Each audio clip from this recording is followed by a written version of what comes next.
Have you ever wondered how a young prince from a small kingdom became one of the greatest conquerors in history, defeated mighty empires, marched across continents, and created a legend so powerful that people still call him Alexander the Great? This is the extraordinary story of Alexander III of Macedon, better known to history as Alexander the Great, the fearless warrior king whose ambition knew no limits, whose military genius changed the ancient world forever, and whose name became a symbol of power, courage, and conquest. If you think this video is useful to you, hit the like and subscribe button to inspire me. More than 2,000 years later, Alexander's story still inspires soldiers, leaders, dreamers, and historians alike. But how did it all begin? Alexander was born in July 356 BC in Pella, the capital of Macedon, a kingdom north of Greece. He was born into royalty, but also into destiny. His father was King Philip II of Macedon, one of the greatest military reformers of the ancient world. Philip transformed Macedon from a relatively weak kingdom into a dominant military power. He created the famous Macedonian phalanx, a revolutionary battle formation using long spears called sarissas. His mother was Queen Olympias, a fierce, passionate, and deeply ambitious woman from Epirus. Alexander inherited greatness from both parents, from Philip, military skill, from Olympias, burning ambition. Ancient legends even surrounded his birth. Some stories claimed thunder and divine signs marked his arrival. Olympias reportedly encouraged Alexander to believe he was descended from heroes like Achilles, and perhaps even touched by Zeus himself. Imagine growing up not simply as a prince, but believing you were born for greatness. As a child, Alexander was intelligent, fearless, and unusually determined. One of the most famous stories from his youth involved a wild horse named Bucephalus. No one could tame the powerful animal. Experienced men failed. King Philip watched. Then young Alexander, still a boy, noticed something others had missed. The horse was frightened by its own shadow. Alexander turned Bucephalus toward the sun, calming him, and then mounted successfully. His father, amazed, reportedly said, "My son, seek out a kingdom equal to yourself, for Macedon is too small for you." This was not merely praise, it was prophecy. Alexander's education was extraordinary. At age 13, his tutor became one of history's greatest philosophers, Aristotle. Yes, the student of Plato himself. Under Aristotle, Alexander studied philosophy, science, medicine, literature, politics, and ethics. He read Homer passionately, and especially admired Achilles, the heroic warrior of the Trojan War. Do you know why Aristotle's influence was so important in the life of Alexander? Aristotle taught Alexander not only how to fight, but how to think, question, govern, and understand cultures. This education later helped Alexander become more than a conqueror. He became a visionary empire builder. Alexander did not want to be ordinary. He wanted immortal glory.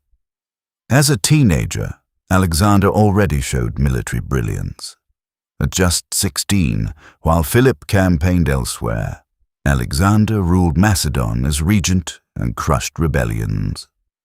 At 18, he fought beside his father at the Battle of Chaeronea in 338 BC, where Macedon defeated Greek city-states, including Athens and Thebes. Alexander led a decisive cavalry charge. He was no longer simply a prince. He was a warrior. Then came a shocking turning point. In 336 BC, King Philip II was assassinated. Alexander was only 20 years old. Suddenly, he became king. But power is dangerous. Enemies rose immediately. Greek cities rebelled. Foreign rivals watched. Many believed the young king would fail. They were wrong. Alexander moved swiftly and ruthlessly. He secured Macedon, crushed revolts, and destroyed Thebes as a warning. His message was clear. He was not a boy king.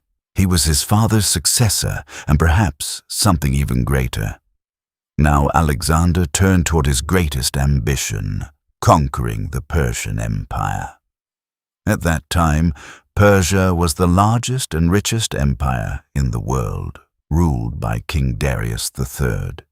To attack Persia was almost unthinkable, but Alexander believed impossible things could be conquered. In 334 BC, he crossed the Hellespont into Asia. His campaign had begun. So, what made Alexander such a brilliant military strategist?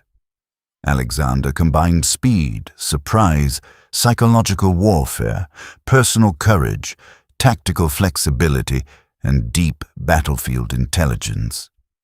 He often led from the front, inspiring troops directly while exploiting enemy weaknesses. At the Battle of Granicus, Alexander defeated Persian satraps despite dangerous odds. At Issus in 333 BC, he faced Darius III himself. Though heavily outnumbered, Alexander used terrain brilliantly, narrowing the battlefield so Persian numbers mattered less. He attacked decisively. Darius fled. Alexander won. This victory shocked the world. For the first time, the mighty Persian king had been humiliated, but Alexander did not stop. He captured key coastal cities to destroy Persian naval advantage. One of his greatest challenges came at Tyre, a nearly impregnable island fortress. How do you conquer a city surrounded by water? Alexander built a massive causeway through the sea. It took months, but he succeeded. This was Alexander's genius. He did not retreat from obstacles. He engineered solutions. He later entered Egypt, where he was welcomed as a liberator from Persian rule. There, he founded Alexandria, a city that would become one of history's greatest centers of knowledge. He also visited the Oracle of Siwa, where some believed he was declared divine. Was Alexander truly seeking conquest alone? Or immortality? Perhaps both. In 331 BC came the decisive Battle of Gaugamela. This was one of history's greatest battles. Darius had a massive army, war elephants, scythed chariots, and numerical superiority. Alexander's forces were smaller, yet Alexander used brilliant maneuvering, disciplined formations, and a targeted strike at Darius himself. Again, Darius fled. Persia fell. Babylon, Susa, and Persepolis, the heart of Persian civilization, came under Alexander's control. He was now ruler of an empire stretching across vast land. But Alexander's ambition was endless. He marched east into Central Asia and India. His campaign became harder. Terrain was brutal. Resistance intensified. His men grew exhausted. Yet Alexander continued. Why? Because he believed there were no limits. He famously said, "There's nothing impossible to him who will try." In personal life, Alexander was complex. He married Roxana, a Bactrian princess, whom he reportedly loved deeply. Later, he also married Stateira, daughter of Darius III, partly for political unity.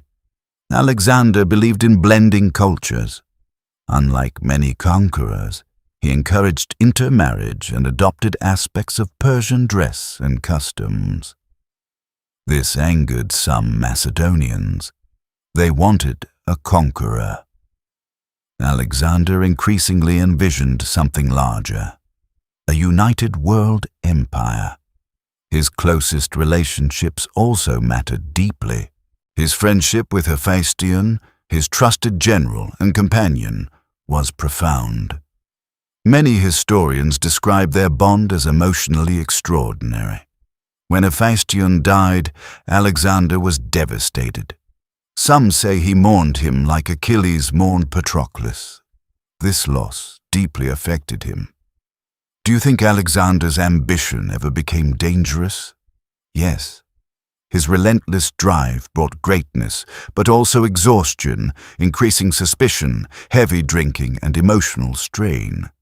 As his empire grew, so did the burdens of absolute power. In India, Alexander won the Battle of the Hydaspes against King Porus, whom he respected greatly. When asked how he wished to be treated, Porus replied, "Like a king." Alexander admired this answer and treated him honorably. But by now, Alexander's soldiers had reached their limit. After years of marching thousands of miles, they refused to go farther, for the first time. Alexander had to turn back. He returned west, but his journey was harsh. Many died crossing deserts. Then, in Babylon in 323 BC, at just 32 years old, Alexander fell ill. The exact cause remains debated. Fever, malaria, poison, exhaustion. After days of suffering, Alexander died. One legend says that when asked who should inherit his empire, he replied, "To the strongest." Whether true or not, his death triggered power struggles among his generals. His empire fractured, yet his legend did not. Alexander's heirs included Alexander IV, his son with Roxana, his half-brother Philip III Aridaeus. Neither would truly preserve his unified empire. But Alexander's true heir was his legacy. He spread Greek culture across Egypt, Persia, and Asia, creating the Hellenistic world, a fusion of East and West that transformed civilization. His famous quotes still inspire. "I am not afraid of an army of lions led by a sheep. I am afraid of an army of sheep led by a lion." There are no more worlds to conquer. Remember, upon the conduct of each depends the fate of all. Alexander's life was not merely about war. It was about vision, courage, ambition, and the dangerous beauty of limitless dreams. He was a prince taught by Aristotle, a warrior inspired by Achilles, a king greater than Philip, a conqueror of Persia, a dreamer of world unity. He lived only 32 years. Yet in that short life, he changed history forever. Alexander did not simply conquer lands. He conquered memory itself. And that is why, centuries later, the world still remembers him not merely as Alexander, but as Alexander the Great,